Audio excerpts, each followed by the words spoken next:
Do you know your constitutional rights?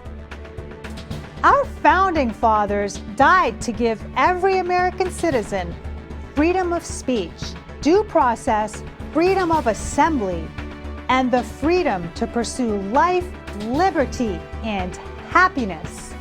Rise, stand tall, be bold, and be grateful for your American heritage. This is the land of the free and the home of the brave, where everything is possible. And we are the people.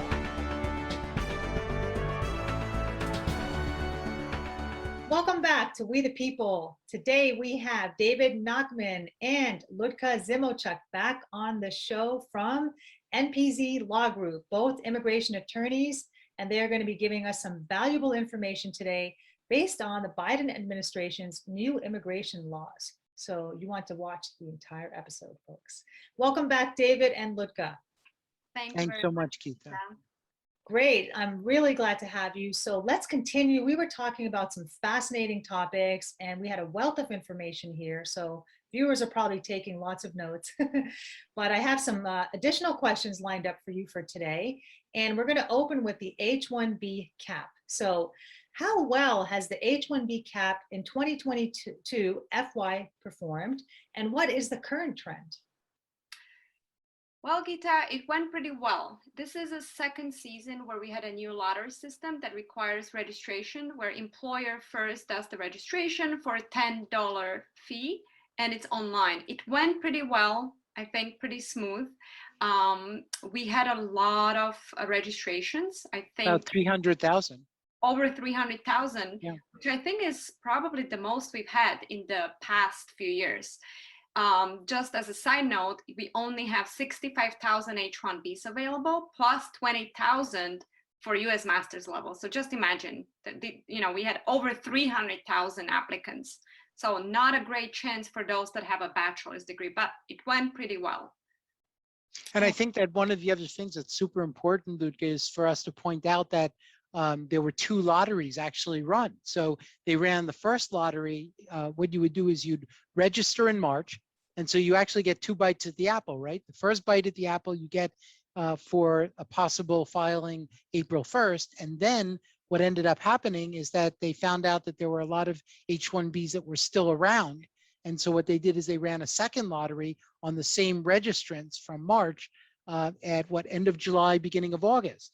And so a lot of folks were chosen in that second lottery, and we're still in the process of sort of working out from under that. Probably by the time that this is airing, we will have all those H-1Bs out the door, right? Yeah, and many people are wondering how is it possible that there were H-1Bs available for summer, but what happened was some people chose not to use it. Either the applicants left back home, or they might have had several registrations for different companies, and that's how whoever didn't use the H-1B, it went back to the pool and there was another lottery. I think one of the other reasons why there was a lot of H-1Bs also could be because people took it upon themselves to file the H-1B and didn't fully understand the classification. And what ended up happening is when they went to a lawyer after they won, the lawyer would say, well, this person doesn't even qualify, so forget it, and they just let it go. And so then what ended up happening is that went back into the pool and they were able to use it during the summer. So that sort of also gives a reason why it really pays to talk to a lawyer before you register to find out whether or not the individual is truly qualified or not for the H-1B to do the registration. I mean, yeah, it's only a $10 fee to register, but still you want to make sure that if you do win, you can actually file, right? Correct. Yeah. Okay, very good. Thank you. Now, is there going to be a new H-1B lottery based on wage next season? There is plan that there's not going to be wage based lottery. So we were very nervous about it because it really looked like it's going to happen for this past season, but it's not going to happen. So that was one of the initiatives by the Biden-Harris administration, was to take that Trump initiative offline. And it's kind of interesting because basically what Trump was trying to do was to create a a wage-geared H-1B, because the allegation is that H-1B non-immigrants displace U.S. workers, which, is sort of, it's in the media and we do hear about it, but it's really not something that's wholly true, because when we do H-1Bs, when Ludga and I are preparing H-1Bs, we do what are called labor condition applications. And the labor condition application is a document which talks about the federally mandated prevailing wage that the H-1B is going to be paid. And if the individual is not being paid the federally mandated prevailing wage, then you can't offer an H-1B. An employer cannot offer an H-1B to an individual. So, this whole thing about H-1Bs displacing US workers is sort of much ado about nothing. Okay. Okay. Well, thank you for clearing that up. That's great to know. Okay. So moving on. What is covered under the new travel policy to the United States? And are there any updates regarding the travel ban? That's an important question for viewers. Yes, so there is a huge news, hopefully as of November 8th, that all the COVID-related travel bans will be lifted. So as of March, for some countries, it's been a really long time, almost a year and a half, almost 2 years, where visitors or some visa holders just couldn't travel to the United States, and all should be lifted in November, hopefully. But of course, they still need to provide negative COVID test and then vaccination. That will be required. Sorry, so what countries are these? Are these the countries that the Trump administration placed a ban on? So this is Brazil, China, South Africa, many European countries. So it's COVID related. The COVID related ban, you mean? Yep. Okay. Okay, you can continue the list. Yeah, so essentially what essentially the government has done, the Biden-Harris administration, is taking away the demographic ban and implementing rather a ban based on the individual, and saying if you want to travel, you have to have a vaccine, right? So they're making it individual geared as opposed to demographically geared. So is there a vaccine required for every individual who wants to travel to the United States, or only from specific countries, or what's the conclusion? That will be for everyone. Okay, so everyone who travels as a visitor is required to be vaccinated. Correct. Plus negative test. Okay. Right. And actually the rules about the vaccines are that there are only certain vaccines that are permissible, right? Mm-hmm. So if you take a look at the, I think it's the CDC release, listed out the vaccines that are permissible vaccines for the purposes of consideration for travel. Okay, now is there an exemption available under those categories as well, or not, for those visitors? So we don't know yet because the final rule didn't come out yet. So we're going to learn soon, beginning of November. Okay. Okay. Yeah, at the time of the airing probably of this program, we may have more guidance, but at least at this point in time, we're sort of on the edges of our seats as everyone else is. Yeah. Okay, interesting. All right. And right now, as of now, there's just still a ban for these countries. There is still a travel ban, and what we are doing, we're just getting exceptions, NIE exceptions for people that need to enter the United States for some reason. So these are national interest exceptions. Okay. And I just want to supplement that, Geeta, by saying, that Ludga and I are at this point in time, again, as of the taping of this program, are still telling people, yeah, go ahead and do those national interest exemptions, because we don't know what's going to happen. I mean, the government has already said that they were going to do away with these bans, and then it kept getting pushed out, as did, what was going on the northern border. So you can never be sure. So in order to be sure that, to have some insurance, what we do is we're telling our clients, go ahead, do those NIEs. It's not a bad idea. Okay. Hey, thank you. Yeah. Now, how do some of the new immigration and law initiatives under the Biden administration impact international students? That's a good question. For those that are coming for example, they're here as a tourist or in different status, and they're planning to study and they want to change the status to F1. There was a change recently that is a great one, where when an individual files for a change of status to F1, to a student status, they don't need to keep extending the underlying non-immigrant status. So a few years ago, there was a sudden policy change where they started denying F1 applications in the US, change of status applications, based on the fact that there was no underlying status, but it was very sudden. So now we are reverting back to that policy where it's not required. I mean, it's a good idea to do it, especially those with tourist visas, but that's one of the flexibility that happened recently that is very welcome. Schools really like it because they don't need to worry about, it costs students a lot of money. I mean, those that are applying for student visa to try to extend non-immigrant status to be able to get F1 status, which in some cases took 1 year. So right now it's taking months and months and months to be able to obtain an F1 visa status while in the United States. So that's one of the things. And Geeta, the reality is, I think that the Biden-Harris administration respects the fact that one of the largest industries in the United States is international students. International students bring billions and billions of dollars to the United States. They pay tuition at rates, well beyond those of, local United States residents. And I think that and that was one of the reasons why I think the Biden administration realized that they are NIE, inherently NIE, and got them to the consulates and got them for their visas and allowed them to enter without having to get national interest exceptions separately. So, what it is that, from the 20,000-foot view, it is a tremendous, tremendous industry in the United States, and it needs to be respected. In addition to that, also, there is obviously a rekindled interest in OPT for international students and them being able to work for 1 full year following their full-time course of study, and then to use that as sort of a honeymoon period if they've studied in the science, technology, engineering, or mathematics areas, to then get an additional 2 years.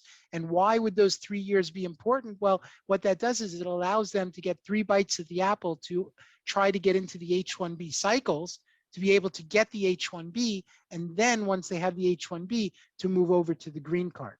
So, what it is it's a sort of stepping stone method of allowing individuals who are educated here in the United States to stay, because what we found is that the Trump administration had put policies in place that where they were being educated here in the United States, we were educating excellent people, and then what were we doing? We were sending them back home.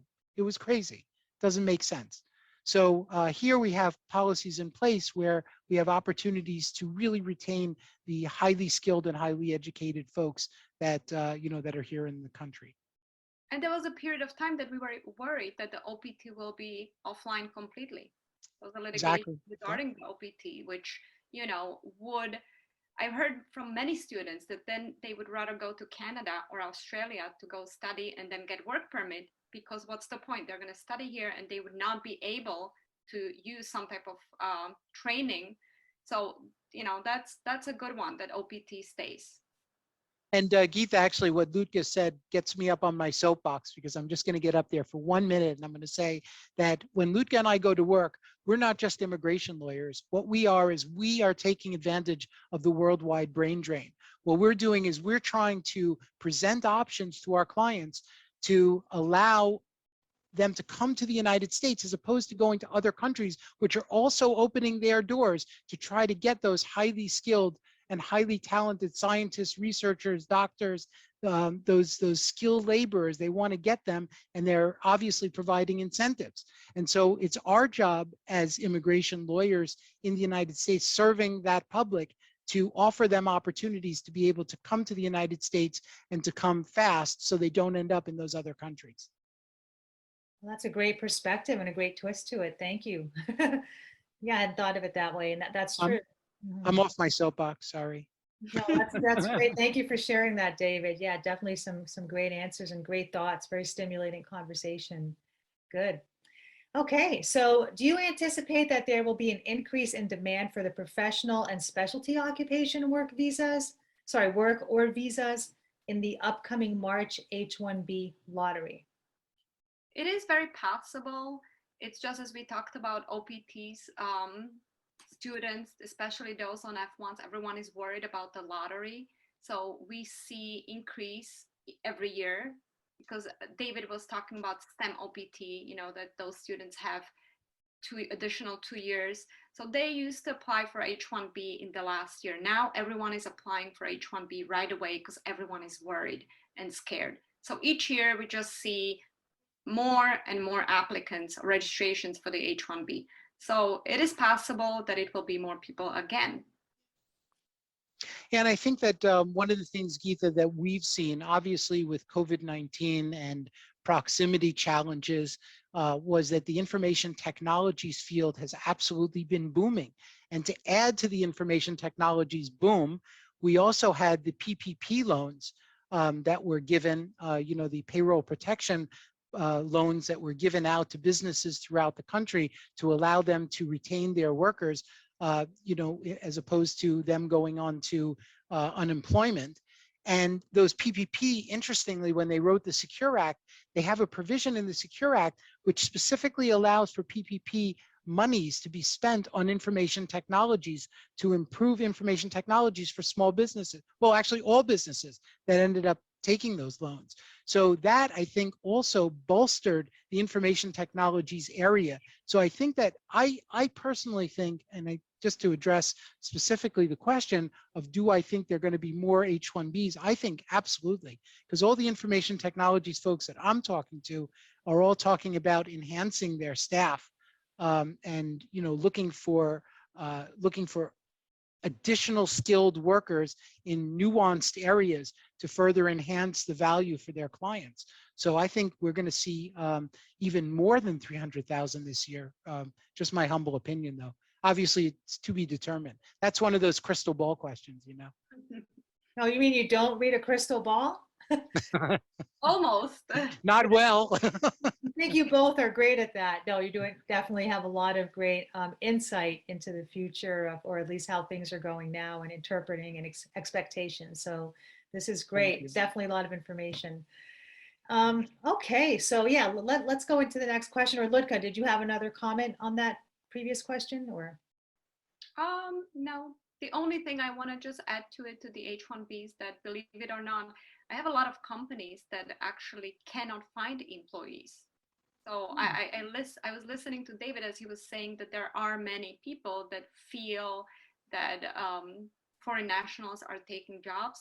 But, you know, interestingly, then I have clients, companies, corporate companies that really have problem finding US workers, and they go outside, you know, and they're trying to bring very talented professionals from abroad. So what kind of people are they looking for? Is this in the science field or? Doctors, actually, I see a lot of, there's a demand for doctors, nurses, that's always been, is a shortage arena. Medical and healthcare for sure, yeah. Correct. Yeah. But even architects, you would be surprised of different areas. Wow. Yeah. And I think that part and parcel, you know, of the skill set that Ludwig's talking about also is the fact not just that they're extremely talented, but they're also bringing entrepreneurial spirit to the United States.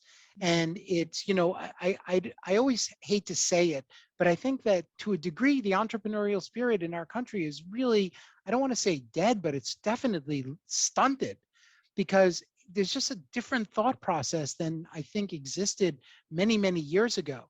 And I think that foreign nationals bring an entrepreneurial spirit to our country and help develop jobs for US workers. So when Ludwig and I bring a scientist or we bring a researcher or we bring a doctor, what's amazing is that we check back with them in a couple of years and they have a lab which has 12 or 15 people. So or more, and or have developed a project which has, you know, just unbelievable opportunities for US workers to join that lab or join that group. And so really what they're doing is they're again, it's building our nation's economic infrastructure. Our nation was built on immigrants. We are an immigrant nation.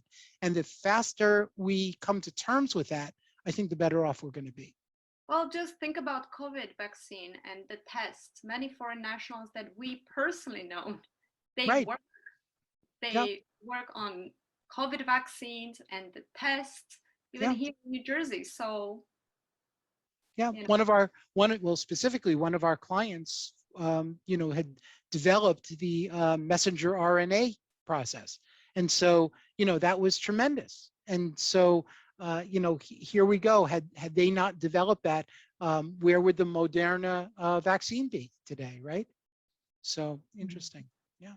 Oh yeah, definitely. That's And great. that was a foreign national from Canada, by the way. Okay. Yeah. Good to know. See, this is a lot of great information coming out of this. Okay, well, thanks. So my last question for you is regarding,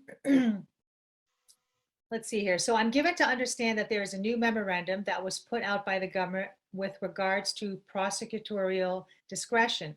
Now, can you let us know what this is and whether the Biden-Harris administration has changed the immigration landscape with a new interpretation?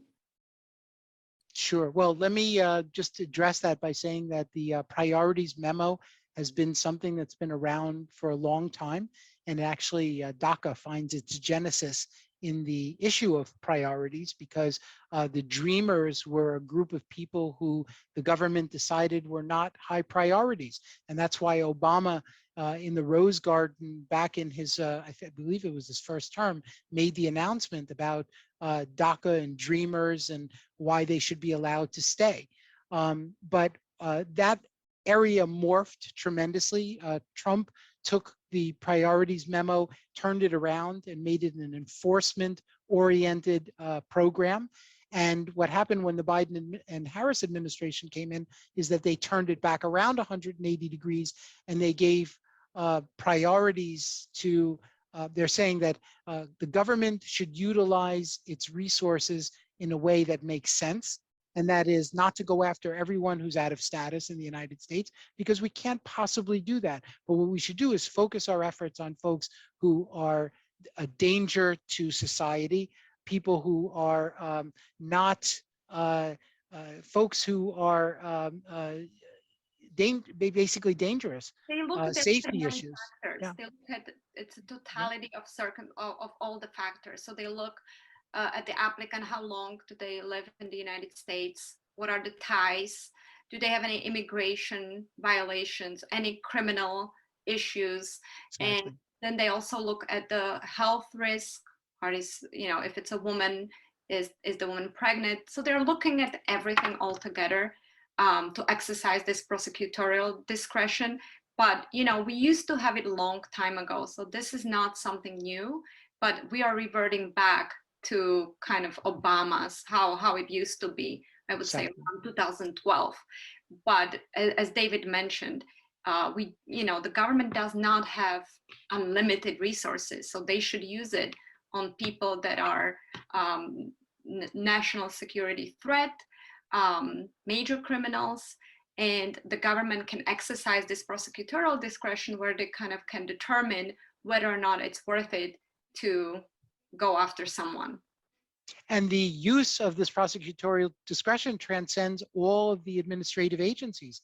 It transcends USCIS, ICE, CBP, EOIR. It also transcends folks who are doing worksite enforcement. So individuals who are going out and doing worksite enforcement now have a tremendous amount of discretion. If they decide that an employer is doing the best they can to comply with the Immigration Reform and Control Act, then they can look the other way, and they can just say, well, it's educational, and not hit them for fines on every single piece of paper. Right. Wow. Okay. Well, thank you. We are out of time, and that was the last question. So is there anything else you'd like to briefly add, or how the viewers might be able to get in contact with you before we close? Sure. Well, so we're located here in New Jersey. We have our corporate office in Ridgewood. We have a satellite office that's located in Raritan, which is right around the circle, the Princeton Circle, 202 and 206. And we also have affiliated offices in Canada and in India, and soon to be a new office in Monmouth County. So we're kind of going and growing. And, you know, we are a little different than other immigration law firms in the United States because we also offer Canadian immigration law. We have a Canadian immigration lawyer on our staff who assists individuals that in the event that we don't have US immigration law options, Lutka and I will try to also explore with our Canadian immigration lawyer opportunities to immigrate to Canada. And so that opens doors then when those folks want to come back down. So that's another way of viewing things. Lutka, do you want to add to that? The best way to reach us is just visit our website, which is www.visaserve.com. Very simple. Great. So visaserve.com. Thank you. Well, thank you, David, Lutka. It was a pleasure to host you here today. Thank you so much, Geeta. Nice to see you again. You too. And thank you, viewers, for watching. Make sure to subscribe on YouTube, and we will catch you next week.